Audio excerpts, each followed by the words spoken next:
नमस्कार, आप देख रहे हैं द न्यूज़ नाउ। मैं हूँ रूहानी। एक बहुत ही महत्वपूर्ण जानकारी उन तमाम लोगों के लिए यहाँ पर निकल कर आ रही है जो कांग्रेस की विचारधारा में बहुत ज़्यादा अपना मत रखते हैं। उनका मत जो है हमेशा यही रहता है कि कांग्रेस की रणनीति जो है वो भाजपा पर कितनी भारी पड़ती है, चाहे वो राष्ट्र की सियासत हो या फिर जम्मू कश्मीर की सियासत हो। एक बहुत महत्वपूर्ण जानकारी ये भी निकल कर आ रही है कि किस तरह से Congress high command all India Congress committee की तरफ से एक बड़ी घोषणा की गई है। और जिस तरह से कांग्रेस के तमाम नेताओं ने ये एक सिफारिश के रूप में कहा था कि नेतृत्व जो है उसमें कुछ बदलाव होना चाहिए और नेतृत्व के साथ साथ रणनीति में बदलाव होना चाहिए, जिससे कांग्रेस जो है एक बहुमत का आंकड़ा छूने में सक्षम हो जम्मू कश्मीर में। क्योंकि जम्मू कश्मीर में बहुत समय से चुनाव नहीं हुए और जम्मू कश्मीर में स्थायी व स्थिर सरकार इस समय नहीं है, तो उसी के मद्देनजर कांग्रेस जो है सड़क से लेकर संसद तक अब एक तरह से मुखर हो चुकी है, तमाम मुद्दे भुनाने के लिए मुखर हो चुकी है। तो एक बहुत महत्वपूर्ण जानकारी उन तमाम लोगों के लिए आई है जो कांग्रेस की विचारधारा में अपनी विचारधारा समझते हैं। तो आपको हम बता दें, ऑल इंडिया कांग्रेस कमेटी की तरफ से एक अप्रूवल आया है जिसमें यह कहा गया है कि कांग्रेस की ऑनरेबल प्रेसिडेंट उन्होंने अप्रूव किया है कि जो एक प्रपोजल दिया गया था for the appointment of Shri Raman Bhalla as working president of Jammu and Kashmir Pradesh Congress committee with immediate effect. अब रमन भल्ला जो पूर्व में मंत्री भी रहे हैं और जिन्होंने लोकसभा का चुनाव भी लड़ा है, अब उन्हें वर्किंग प्रेसिडेंट का पूरी तरह से एक जिम्मेदारी दी गई है कि अब वर्किंग प्रेसिडेंट के तौर पर वो रहेंगे और जम्मू कश्मीर में कांग्रेस की कमान को संभालेंगे। यानी कि एक्टिव राजनीति, सक्रिय राजनीति जिसको आप कहते हैं। और लगातार अगर हम कहें तो कांग्रेस में बगावत के सुर भी देखने को मिल रहे थे, क्योंकि एक खेमा ये कह रहा था कि जी मीर की अध्यक्षता में पूरी तरह से हम चुनावों में जीत दर्ज नहीं कर पा रहे हैं, हम जीत दर्ज करने पाने में सफल नहीं हो पा रहे। और दूसरा खेमा ये कह रहा था कि उस नेतृत्व में बदलाव नहीं होना चाहिए, क्योंकि जी मीर की अध्यक्षता में ही हम आगे के चुनाव लड़ने वाले हैं। आज सुबह एक और महत्वपूर्ण जानकारी निकल कर आ रही थी और वो महत्वपूर्ण जानकारी ये थी कि जो 20 नेता जिन्होंने पार्टी पोजीशन से रेजिग्नेशन दिया था, आपको मैं बता दूं पार्टी पोजीशन वो होती है जो पार्टी की तरफ से जिम्मेदारी होती है, हालांकि इसमें सदस्यता की बात नहीं है, लेकिन जो पार्टी की तरफ से अलग अलग पोस्ट आपको दी जाती है उसमें जो रेजिग्नेशन दिया गया था तो उसको पूरी तरह से स्वीकार कर लिया है। तो कांग्रेस हाईकमान ने 4 नेताओं का जो इस्तीफा था वो स्वीकार किया था, क्योंकि वो लगातार ये कह रहे थे कि हमें नेतृत्व में बदलाव चाहिए, हम चाहते हैं कि कांग्रेस का जो नेतृत्व है जी मीर के नेतृत्व में बदलाव हो, कुछ अलग रणनीति अपनाई जाए जिससे जीत की ओर आगे जो है वो कांग्रेस के तमाम नेता बढ़ सके और एक अलग ही अगर हम कहें वर्चस्व साबित करने की होड़ इस समय कांग्रेस में लग चुकी है। हालांकि सुबह जो जानकारी निकल कर आ रही थी उसमें यह बताया जा रहा था कि जीएम सरूरी को पूरी तरह से उनका इस्तीफा मंजूर कर लिया है कांग्रेस हाईकमान ने। गुलाम नबी मोंगा का भी कर लिया था, मोहम्मद अनवर भट्ट का भी कर लिया था और साथ ही साथ अगर हम कहें डीसीसी प्रधान बडगाम के जो जाहिद हुसैन जॉन है उनका भी इस्तीफा जो था वो मंजूर कर लिया था कांग्रेस के आला कमान ने। क्योंकि इस समय अगर कांग्रेस की बात करें तो विभिन्न राज्यों के भी चुनाव है और कांग्रेस ये नहीं चाहती है कि जो कांग्रेस के अंदर की कला है, जिस तरह से आप जानते हैं कि G23 का गठन हुआ था और गुलाम नबी आजाद खुद जम्मू कश्मीर में आए थे, मनीष तिवारी उनके सामने थे और बहुत से ऐसे नेता, कपिल सिब्बल भी थे और बहुत से ऐसे नेता, राज बब्बर भी थे जो लगातार अगर हम कहें तो एक अच्छे पद पर रहे हैं, केंद्र में मंत्री के पद पर भी रहे हैं यूपीए के शासन में, तो वो भी कांग्रेस को नसीहत देते हुए नजर आए कि देखिए आपको रणनीति बदलनी होगी, आपको अपनी कार्यशैली बदलनी होगी, आपको अपनी सोच में बदलाव लाना होगा, क्योंकि कांग्रेस इस समय टूट की कगार पर है। तो उसी के बाद जो अंतर कला थी कांग्रेस की वो बिल्कुल मुखर हो गई, बिल्कुल सबके समक्ष आएगी कि आखिरकार कांग्रेस में हो क्या रहा है। क्योंकि गुलाम नबी आजाद के साथ तमाम जो नेता थे G23 जिनको कहा जा रहा था, तो वो जो नेता थे वो तमाम नेता कांग्रेस की विचारधारा से भिन्न जा रहे थे। वो विचारधारा जो राहुल गांधी अपने समक्ष रख रहे थे तमाम कार्यकर्ताओं के और साथ ही साथ प्रियंका गांधी वाड्रा, यानी कि वो विचारधाराओं में जब मतभेद होता है तो उसी के साथ साथ मतभेद जो है वो ये भी देखने को मिलता है कि एक वोटर जो है वो बहुत ज्यादा अगर हम कहें तो यहाँ पर सोच में पड़ जाता है आखिरकार किसे हम वोट दें, और यही नुकसान जो है एक पार्टी को झेलना पड़ता है। हालांकि पहले ये कहा गया उन तमाम नेताओं के द्वारा, जो 20 नेताओं ने जो अपने पद से इस्तीफा दिया था, उन्होंने कहा था कि जी मीर हमारी बात नहीं सुनते हैं, हम जब भी उनके समक्ष आते हैं वो हमारी बातों में आनाकानी करते हैं, हमारी बात नहीं सुनते हैं, हमारी जो विचार विमर्श करने की जो शक्ति है इस समय उस नेता के साथ वो समाप्त हो चुकी है। यानी कि हम नहीं चाहते हैं कि अब वो नेतृत्व हमें मिले जिसमें हार का सामना करना पड़े साथ ही साथ आपको हम बता दें कि कांग्रेस अब आगे अगर बढ़ती है तो कांग्रेस को संजीवनी बूटी की बहुत ज्यादा जरूरत है कि जम्मू कश्मीर में चुनावों में सक्रिय राजनीति करते हुए कांग्रेस आगे बढ़े और कांग्रेस के खेमों में उस प्रकार के वोट आए, वोट शेयर उस प्रकार के जिसकी उम्मीद लगातार सोनिया गांधी करती रही हैं। राहुल गांधी का यहाँ पर दौरा रहा, जम्मू में भी रहा, कश्मीर में भी रहा, स्टेटहुड का मुद्दा काफी ज्यादा मुखर रहा, लेकिन रमन भल्ला को वर्किंग प्रेसिडेंट की बड़ी जिम्मेदारी के.सी. वेणुगोपाल ने दी है, जो जनरल सेक्रेटरी हैं ऑल इंडिया कांग्रेस कमेटी के। उन्होंने ये कहा है कि अब रमन भल्ला, जिस तरह से हम अभी देख रहे हैं कि संसद का सत्र लगा हुआ है, शीतकालीन सत्र है, तो उसमें अगर वहां पर नेता संसद में मुखर रहे हैं, संसद में आवाज बुलंद कर रहे हैं, तो उसी प्रकार हमें चाहिए कि सक्रिय तौर पर राजनीति जम्मू कश्मीर में भी की जाए, जिसमें जन जन तक, हर एक दरवाजे तक, हर अंतिम पंक्ति में बैठा हुआ अंतिम व्यक्ति जो होता है वहां तक कांग्रेस की विचारधारा पहुंचे, आम जनमानस को ये मालूम पड़े कि आखिरकार कांग्रेस क्या चाहती है, आखिरकार कांग्रेस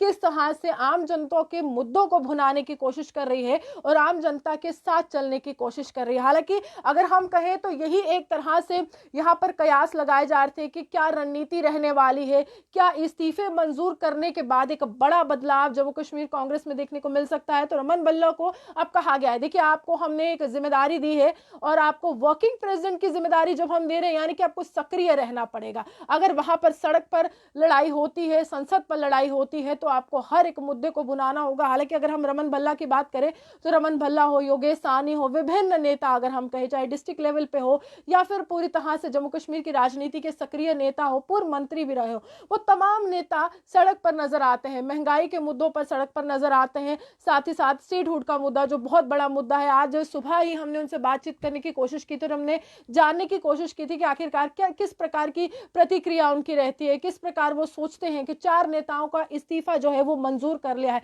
तो उन्होंने कहा है, देखिए ये नॉर्मल एक रूटीन प्रोसीजर रहता है, रोजमर्रा में इस तरह से प्रक्रिया जो है वो चलती रहती है, लेकिन कांग्रेस जो है वो मजबूती से आगे बढ़ रही है। और इस समय अगर हम कहें तो सोनिया गांधी ये नहीं चाहती है कि कांग्रेस का कमजोर होना भाजपा की मजबूती साबित हो, क्योंकि भाजपा बूथ स्तर पर मजबूती साबित करने की कोशिश कर रही है। अगर भाजपा के प्रदेश अध्यक्ष की बात करें तो रविंद्र रैना विभिन्न क्षेत्रों का दौरा करे, रविंद्र राणा भी आज ओल्ड सिटी में मौजूद थे, लोगों की समस्याएं जानते, यानी कि जिस सक्रियता की जरूरत वो समझ रहे थे कि जो सक्रियता चाहिए, अब इस समय वो सक्रियता जो है वो कांग्रेस में भी देखने को मिलेगी, क्योंकि रमन भल्ला को एक बड़ी जिम्मेदारी जो है यहां पर दे दी गई है। और साथ ही साथ मैं आपको ये बताऊं कि यहां पर एक बहुत बड़ी बात यह भी देखने को मिल रही है कि जम्मू कश्मीर में जब विभिन्न नेताओं के दौरे होते हैं, क्योंकि रमन भल्ला एक ऐसे नेता रहे जब वो लोकसभा के चुनाव लड़ रहे थे, एक भी बड़ा नेता, एक भी बड़ा मंत्री पूर्व में जो रहा है वो उनके प्रचार के लिए नहीं आया था, वो अकेले प्रचार के लिए आगे बढ़े थे और अकेले ही हर एक व्यक्ति के दरवाजे तक पहुंचे थे, क्योंकि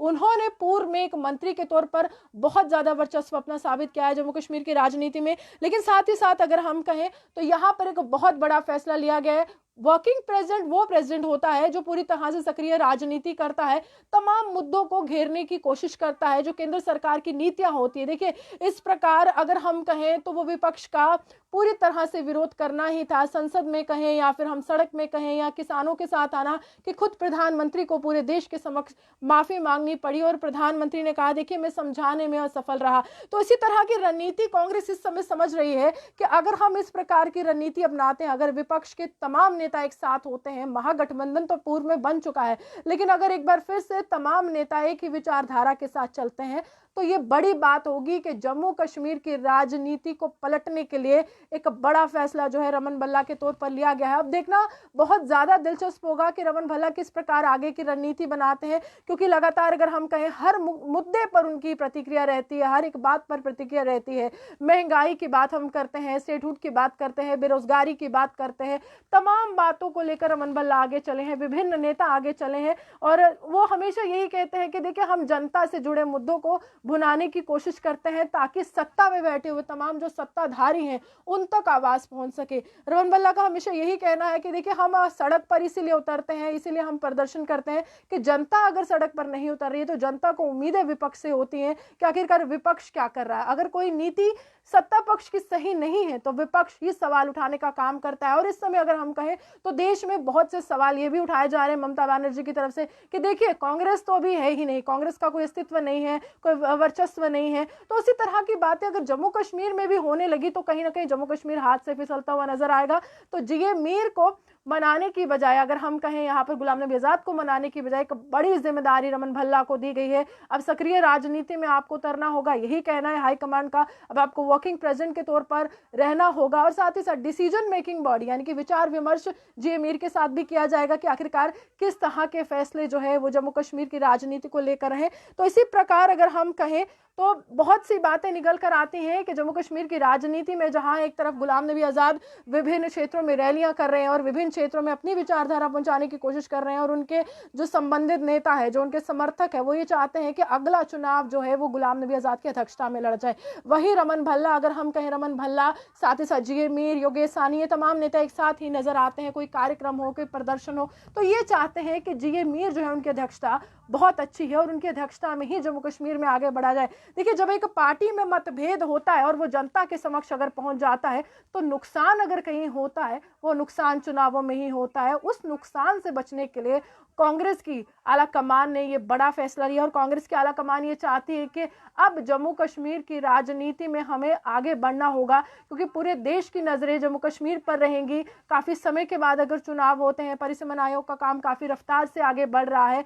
और पूर्वानुमान ये भी लगाया जा रहा है कि हो सकता है कि मार्च के महीने के बाद, 2022 के मार्च के महीने के बाद जम्मू कश्मीर में एक स्थायी व स्थिर सरकार मिले, मुख्यमंत्री के तौर पर एक नेता मिले जो विधानसभा में तमाम बातों को सबके समक्ष रखे और पूरी तरह से जम्मू कश्मीर में विकास की ही बात करें। देखिए, इस समय पूरी तरह से अगर हम कहें तो रणनीति यही रहेगी कि जनता से जुड़े मुद्दों को भुनाए और साथ ही साथ भाजपा को किस तरह से घेरने की कोशिश करे, और राष्ट्रीय स्तर हो या फिर जम्मू कश्मीर की राजनीति हो, हर एक तरह से जब तक भाजपा को घेरेंगे नहीं, जब तक भाजपा की नीतियों को जनता के विरोध में नहीं बताएंगे, तब तक वोट जो है उनके खेमे में नहीं आने वाले। और मुख्यमंत्री का सपना बहुत बड़ा सपना होता है, तो हर एक व्यक्ति अपने स्तर पर मुख्यमंत्री का सपना देखता है। भाजपा अगर कहती है कि 50+ का आंकड़ा हम पार कर रहे हैं, तो वही दूसरी तरफ इस समय कांग्रेस की तरफ से इस तरह का कोई अगर हम कहें बयान नहीं आया, यानी कि अगर हम कहें तो उस तरह का कॉन्फिडेंस देखने को कांग्रेस की तरफ से नहीं मिला है। लेकिन रमन भल्ला को वर्किंग प्रेसिडेंट के तौर पर नियुक्त करना, केसी वेणुगोपाल की तरफ से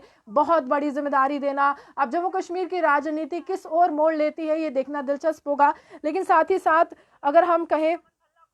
तो एस कुमार है, ये कमेंट कर रहे हैं कि ma'am you are number 1 reporter in Jammu. मैं आपको शुक्रिया अदा करना चाहूँगी, आप इसी तरह से हमें प्यार देते रहिए और इसी तरह से हम आप तक तमाम खबरें जो है वो पहुंचाते रहेंगे। शुक्रिया एस कुमार। और आप लिख रहे हैं कि I am your big fan, thank you so much. और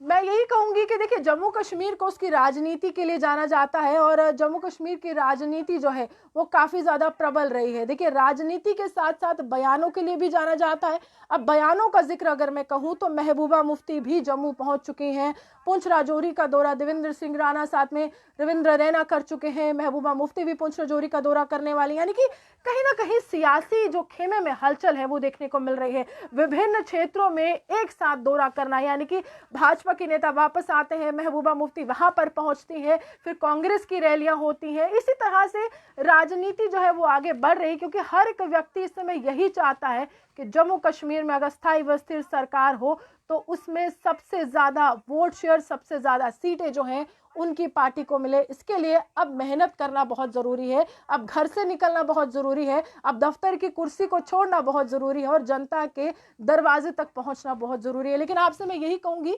आपके वोट की कीमत बहुत ज्यादा है, अपना अधिकार का उपयोग अच्छे से कीजिएगा, क्योंकि ये जो चुनाव है ये बार बार नहीं आते हैं। बाद में पछताने से अच्छा है पहले सोच समझकर आप वोट जो है उसका इस्तेमाल कीजिएगा, अपनी वोटिंग पावर का इस्तेमाल कीजिएगा। हिंदुस्तान को सबसे बड़ा लोकतांत्रिक देश कहा गया है और हिंदुस्तान को जब सबसे बड़ा लोकतांत्रिक देश कहा गया है वो नेताओं की वजह से नहीं कहा गया है, बल्कि हिंदुस्तान की जनता की वजह से कहा गया है, जिन्होंने हमेशा चुनावों में हिस्सा लिया है, जिन्होंने हमेशा नेताओं को चुना है, जिन्होंने हमेशा विधानसभाएं बनाने में मदद की है, जिन्होंने हमेशा संसद में सांसदों को पहुंचाने की मदद की है। और ये तमाम सांसद अंत में आपके लिए एक ऐसा नेता चुनते हैं जिनको देश का प्रधानमंत्री भी कहते हैं। यानी कि आपका जो जिम्मेदारी है वो हर पल बढ़ती है, आपकी जिम्मेदारी आप पर हमेशा रहती है कि किस नेता को चुनते हैं, किस विचारधारा को चुनते हैं। आप अपने वोट का इस्तेमाल अच्छे से कीजिएगा और इसी तरह से द न्यूज़ नाउ देखते रहिएगा। एस कुमार जी, एक बार फिर से आपका बहुत बहुत शुक्रिया। आप यूँ ही हमें ऐसे ही प्यार अपना देते रहिए और इसी तरह के अपडेट्स के लिए आप द न्यूज़ नाउ के साथ जुड़ते रहिए। इसी के साथ जम्मू से रूहानी की रिपोर्ट। शुक्रिया।